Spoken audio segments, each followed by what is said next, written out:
Could you imagine being a hardworking, honest citizen and many people who knew you loved you because of the kind of person that you were? But then you saw something that will change your life forever. This is exactly what happened to Lewis Allen on January 31st, 1964. If you want to know more about his case, please continue watching.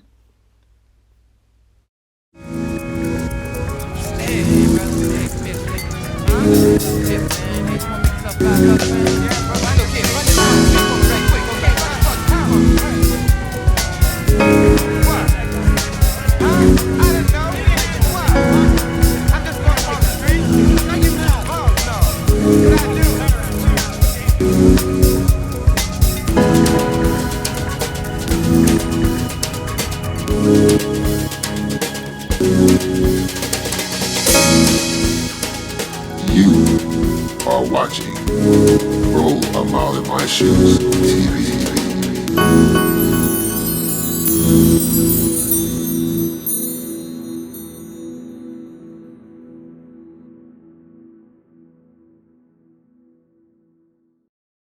Lewis Allen was born on April 25th, 1919, in Ahmet County, Mississippi.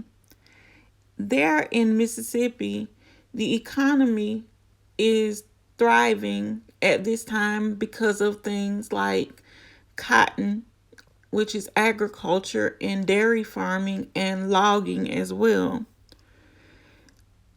Lewis Allen enlisted in the Army at a very young age and served in the Army for a couple of years. And then when he returned home, he worked as a logger.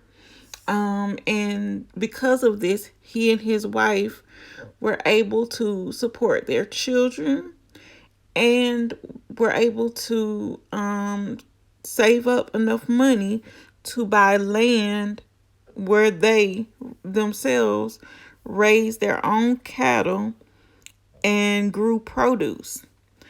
And a lot of people in the town knew Allen and his family, and they bought logs from him, and produce as well. But that would all soon change because he saw something and he decided that he wanted to do the right thing and tell the truth. And this is where everything starts to go downhill for him.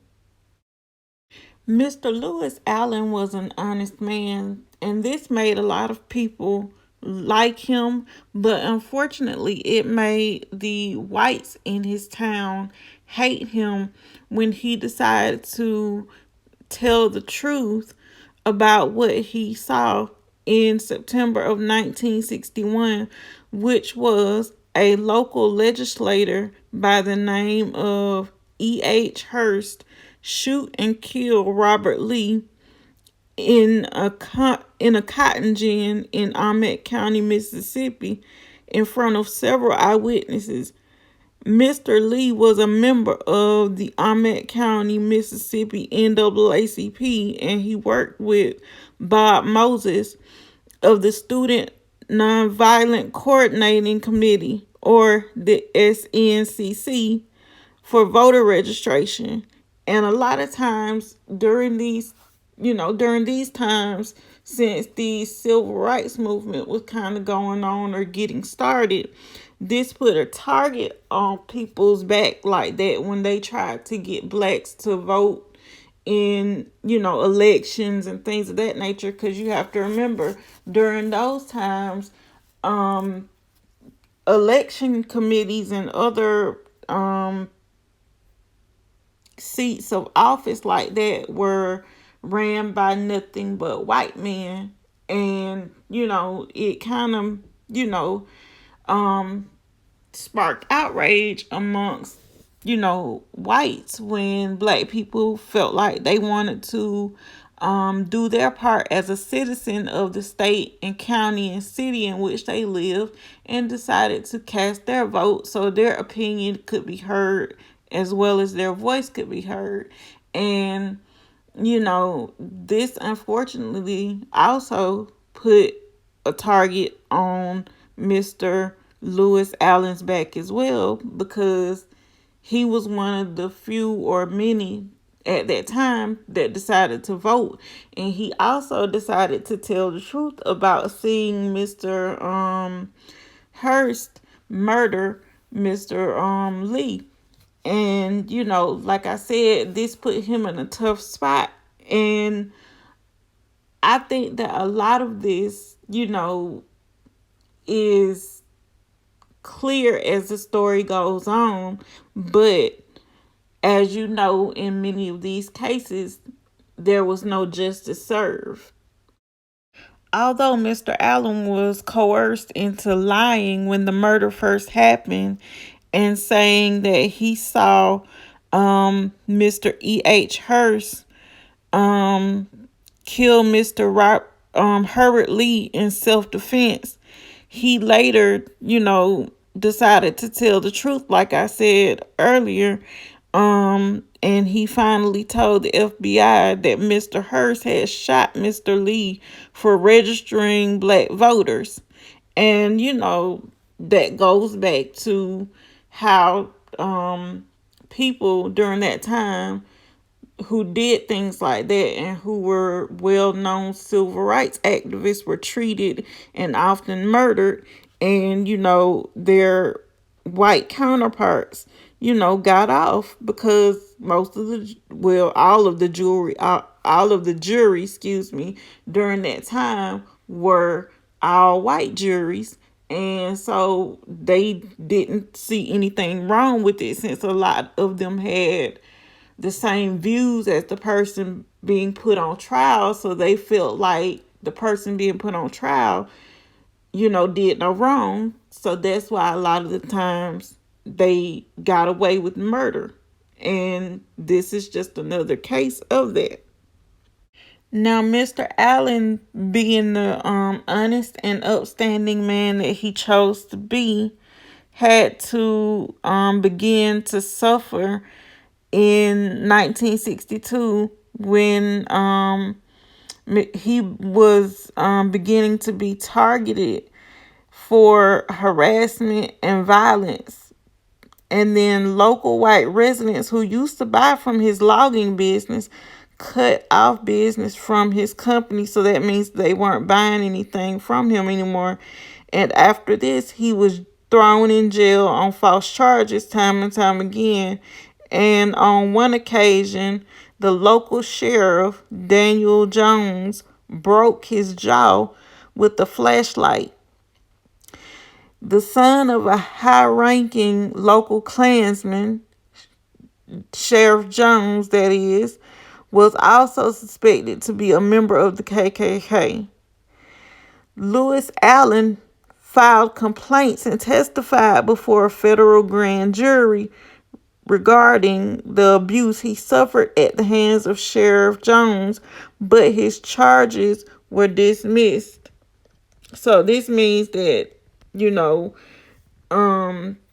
he, complained to an all-white jury, and basically they dismissed his claims because, of course, yet again, a lot of these people, since it was an all-white jury, had the same views and feelings about a black man testifying against a white man, one of their own, and so that is, why his charges or claims were dismissed. And then by 1964, Allen had resigned himself to leaving Mississippi for his own safety. And after he was murdered, Sheriff Daniel Jones was the main suspect.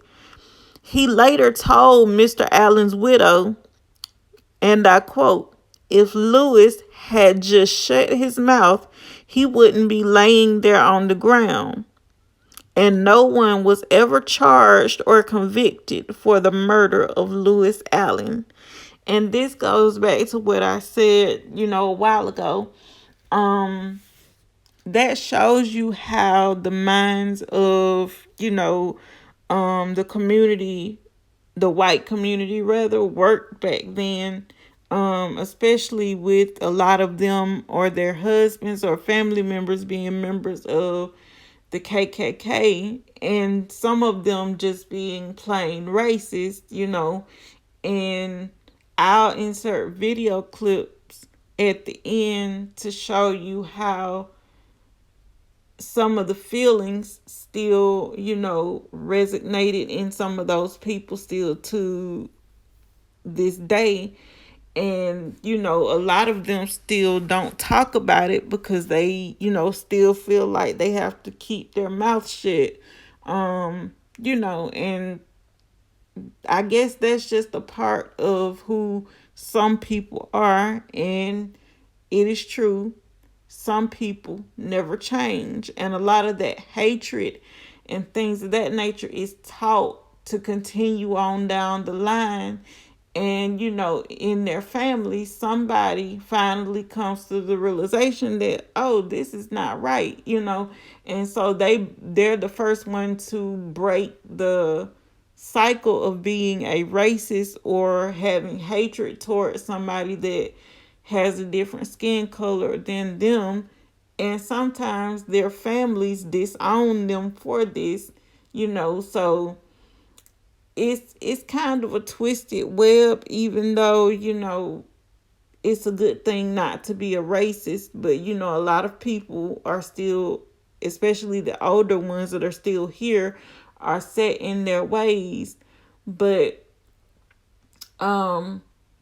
just know that racism is not okay by any means. I don't care who you are, where you come from, whatever you do, it's not okay. But if you guys like this video, please don't forget to like, share, comment, and subscribe. And I will see you on the next one. But law enforcement. Cynthia Dietl is a 15-year veteran of the FBI's Civil Rights Division and until a few weeks ago was in charge of the Cold Case Initiative. Of the 100 unsolved, racially motivated murders she's been charged with investigating, none has been more promising or frustrating than Lewis Allen's. Somebody knows something. Some husband came home with bloody clothing. Someone got drunk in a bar and said what he was doing last night. Someone knows something. But in the early 1960s, people in and around Liberty knew to keep their mouths shut. A violent chapter of the Ku Klux Klan used cross-burnings, abductions, and murder to enforce the doctrine of white supremacy and to intimidate the black population, most of which lived in shacks with no electricity or plumbing and were not allowed to vote. Civil rights leaders like Robert Moses, who came south to help them register, were frequently the target of violence. Liberty was not a place that I liked to go. Why? Because it was a place where you weren't safe if you were doing voter registration work. It was in Liberty that Moses met Lewis Allen, a rough-hewn World War II veteran who walked proud and was not afraid to stand up for himself. He ran a small timber business, was one of the few blacks in Liberty to own his own land, and always wore a hat, which he considered a sign of self-respect. He was not the type to seek out trouble. Robert Moses says it found him. He was at the wrong place at the wrong time. He saw something that happened, and he was deeply disturbed and affected by that, and so he had a basic life decision to make. On September 25, 1961, Allen was walking past this old cotton gin when he saw something that likely got him killed. Lewis Allen witnessed a powerful state legislator by the name of E.H. Hurst shoot and kill an unarmed black man named Herbert Lee. Allen told his friends and family that he and other eyewitnesses had been pressured into lying about the shooting, into saying that it was self-defense. Later, Allen decided that he needed to tell the truth. One of the people Lewis Allen told it to was Julian Bond, who is trying to register black voters in Mississippi for the Student Nonviolent Coordinating Committee. He would later become a legendary civil rights leader. This was not a self-defense action by the state representative. This was out-and-out murder. That's all it was. But Lewis Allen agreed to lie about that. Why do you think he lied?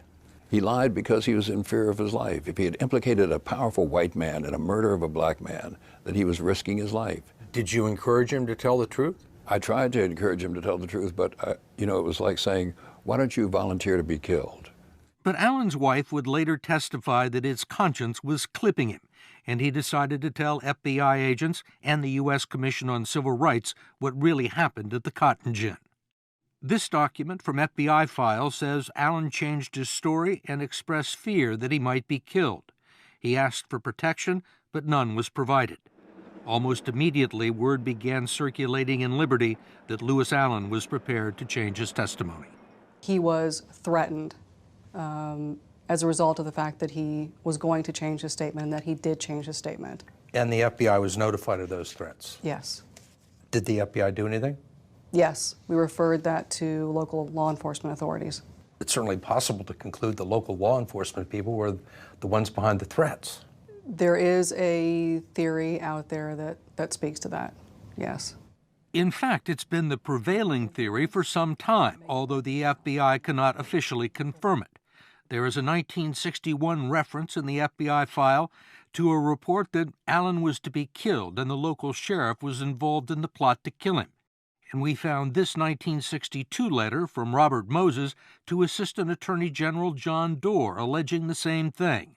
They're after him in Emmett County, it says, and makes reference to a plot by the sheriff and 7 other men. He was afraid of the sheriff's department. I think he was, yeah. The case was thrown out, and the situation in Liberty continued to deteriorate. They stopped selling Daddy gas in the town. They stopped buying his logs. They just more or less just tried to blackball him. It got to the point, the harassment and just him not being able to survive in Liberty, that he decided to leave and to go work in another state. And it's the night before he is due to leave that he is killed. Lewis Allen was ambushed here on a cold night in January 1964 after getting out of his truck to open the cattle gate that led to his property. His son Hank was the one who found him. I didn't know why he would park the truck in the middle of the driveway and leave it like that. And I climbed up in the truck. The headlights was real dim. And when I went to step down out the truck, I stepped on something. And that's when I stepped on my daddy's hand. He was lying up under the truck. He was killed with 2 blasts of deer shot to the head. The investigating officer was none other than the newly elected sheriff, Daniel Jones, who Hank said made it clear to the family why his father had been murdered. He told my mom that if Lewis had just shut his mouth, that he wouldn't be laying there on the ground. He wouldn't be dead. You think Sheriff Jones did it? Yes, indeed. By all means.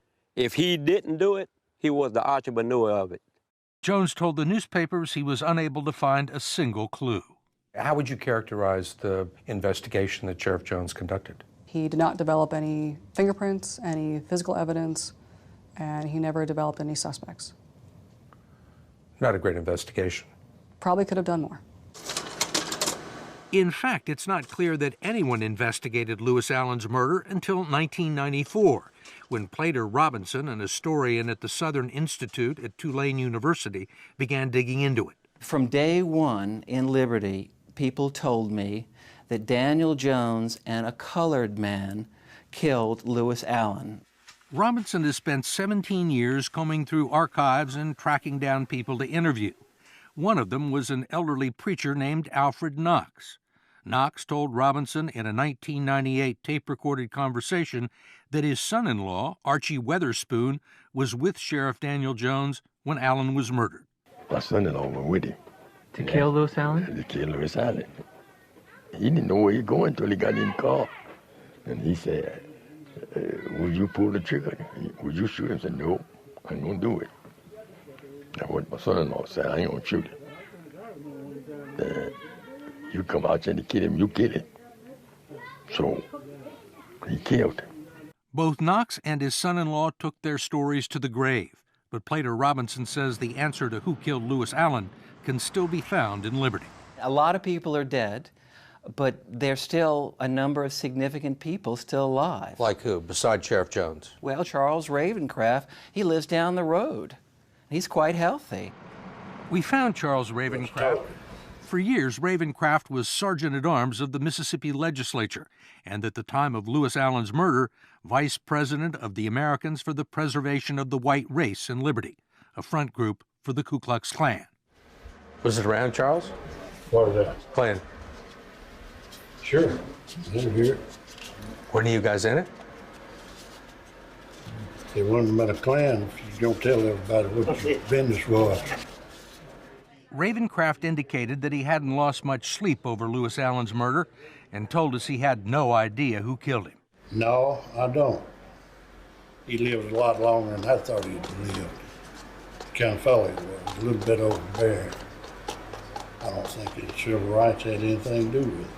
Winborne Sullivan wasn't around when Lewis Allen was killed, but he ran the Liberty Drug Store for 36 years. I think there are people who know what happened and who did it, but they're not willing to talk about it, and they won't talk about it. You'll never find out. They told us they don't see much of former Sheriff Daniel Jones these days. He spends most of his time on his property just off the state highway. We decided to approach him with our cameras concealed, on the off chance he might give something up. After waiting for a half an hour on the porch, he rolled up in an all-terrain vehicle with his wife. Hello. My name's Steve Croft. How you doing? Pleased to meet y'all. We're from 60 Minutes in New York. We're down here working on a story on an old case of yours and was wondering if you'd have some time to talk to us about it. No, sir, I don't believe so. You don't think so? No, sir. The Lewis Allen case? Yeah, I know what you're talking about. He was polite and cordial, said he didn't want to talk, but he kept on talking. There was some bad blood between you and Lewis, right? It was not no bad blood between them. Apparently, I'm talking more than I need to, but the truth sometimes has a way of slipping out if you try to keep it covered up. Mm-hmm. Were you in the Klan? I won't answer that one. I'd take the fifth on that one. Jones confirmed that the FBI had already been there asking some of the same questions. I told you I don't care to discuss it anymore, and you just keep coming to your educated approach. No, it's not my educated approach. Look, you haven't told me to get off your property. I just asked me one last question. Okay, be sure it's the last one. Can you look me in and say you weren't involved in it? No, sir, I wasn't involved in it. Well, you know, Sheriff, you could clear this up with a lie detector test. Well, they don't get cleared up. The theory that Sheriff Jones killed Lewis Allen has been in the public domain for quite some time. The FBI would be remiss in our duties if we did not pursue that theory. And it's still just a theory, a circumstantial case based on motive, suspicions, hearsay, and the words of dead people. There's no forensic evidence, no murder weapon, no eyewitnesses, and only one FBI agent working the case part-time. My name is Cynthia Deedle. At a town hall meeting in nearby Baton Rouge, Deedle tried to shake out some new leads and enlist journalists, activists, and students to help the FBI solve the murder. But there were some in the audience who still mistrust the FBI and think the Cold Case Initiative is little more than public relations.